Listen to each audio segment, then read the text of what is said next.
हमारा अगला सवाल है कि परमात्मा प्राप्ति के लिए कौन से मंत्र का जाप करना चाहिए। हरिओम को मंत्र मानेंगे या नाम जप की तरह बोला जा सकता है? गीता चोपड़ा जी हैं। हरिओम यानी कोई भी हम काम करें उससे पहले हरिओम जरूर बोलना चाहिए, ओम तत्सत। तो इसको आप चलते फिरते ना बैठ के जप करें। हाँ, क्योंकि ओ मंत्र है, प्रणव मंत्र का जाप पवित्र अवस्था में करना चाहिए। आप मानसिक आप जाप चलते फिरते उठते बैठते कर सकते हैं।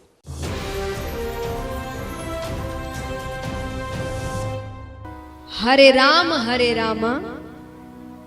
रामा राम हरे हरे, हरे कृष्णा कृष्णा कृष्णा हरे हरे। सिर्फ इसी नाम जप से भगवान मिल जाएंगे। और तुम्हें क्या लगता है ये भगवान का नाम है? इससे बड़ा तो कोई श्लोक नहीं है, कोई स्तोत्र नहीं है, कोई वेद उपनिषद नहीं है इस नाम से बड़ा।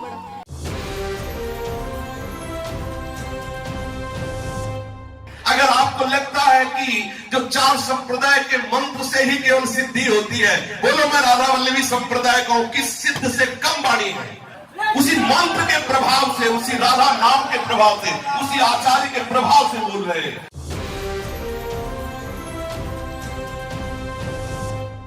मेरे चेहरे पे देखिए बनावटी भाव नहीं है, और इसीलिए आपसे बार बार कह रहा हूं ओम नमः शिवाय इस मंत्र का जाप खुद करो और अपने बच्चों से करवाओ, ये आपके काम आने वाला है।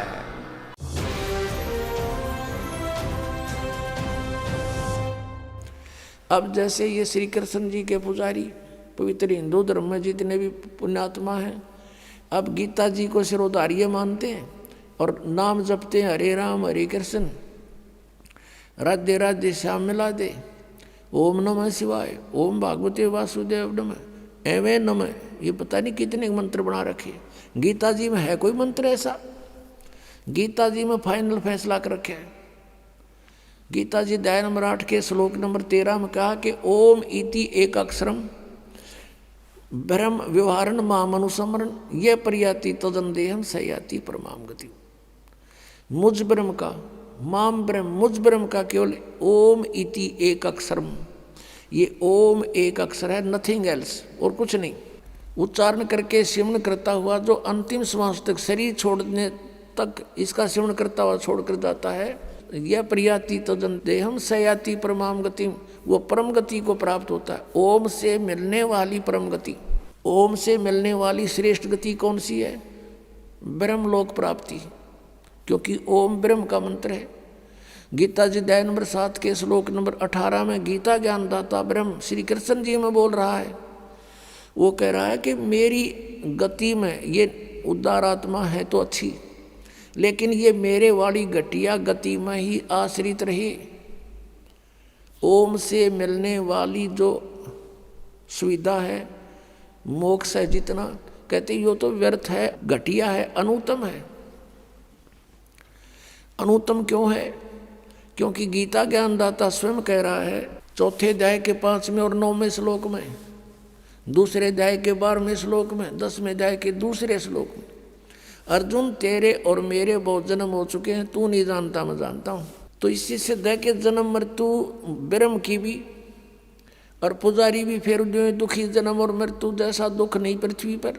इसलिए गीता ज्ञानदाता 18वें अध्याय के 62वें श्लोक में कहता अर्जुन तू सर्वभाव से उस परमेश्वर की शरण में जा, उसकी कृपा से ही तू परम शांति को और सनातन परम धाम को प्राप्त होगा। अब पुण्यात्माओं 17वें अध्याय के 23वें श्लोक में गीता जी में स्पष्ट किया है कि उस सच्चिदानंद घन ब्रह्म की पूजा यानी तत्ब्रह्म, उस परम अक्षर ब्रह्म की साधना का 3 मंत्र का जाप है, उसको प्राप्ति का। ओम तत्सत, ओम ब्रह्म का सरपुरुष भी कहते हैं इस ब्रह्म को, और तत् अक्षर पुरुष का वो सांकेतिक है, और सत जो है परम अक्षर ब्रह्म का। इनकी मजदूरी करनी है। इन तीनों की साधना से ही परमात्मा प्राप्ति, सतलोक प्राप्ति होगी। ओम और तत् सांकेतिक है, ये दोनों मिलकर 2 अक्षर का सतनाम बनता है। और तीसरा वो सार नाम है जो सत कहा है गीता जी अध्याय नंबर 17 के श्लोक 23 में। तो कहने का भाव ये है कि हम साधना करने का खूब कोशिश की हमने, अब पढ़े गीता और नाम ले हरे कृष्ण कृष्ण कृष्ण हरे हरे राधे राधे, कोई बात हुई या? बालकों का खेल बना रखा हमने, भगवान की तरफ जरा भी ध्यान नहीं दिया। गीता जी में है कहीं ये मंत्र, फिर जाप किस लिए कर रहे हो? परमात्मा का विधान है ये। हमने गीता जी के अतिरिक्त, वेदों के अतिरिक्त किसी की भी आदेश की पालना नहीं करनी है। यदि हम परमात्मा के विधान के विरुद्ध किसी की आज्ञा का पालन करके साधना करते हैं तो वो शास्त्र विधि को त्याग कर मनमाना आचरण है। जानकारी के लिए विजिट कीजिए हमारी वेबसाइट www.jagadgururampalji.org। संत रामपाल जी महाराज जी के शुभ आशीर्वाद से पूरे विश्व भर में 500 से भी ज्यादा नाम दीक्षा केंद्र हैं, जिन पर संत रामपाल जी महाराज जी द्वारा ऑनलाइन निशुल्क नाम दीक्षा दी जा रही है। अपने नजदीकी नाम दीक्षा केंद्र का पता करने के लिए संपर्क करें 8222880541।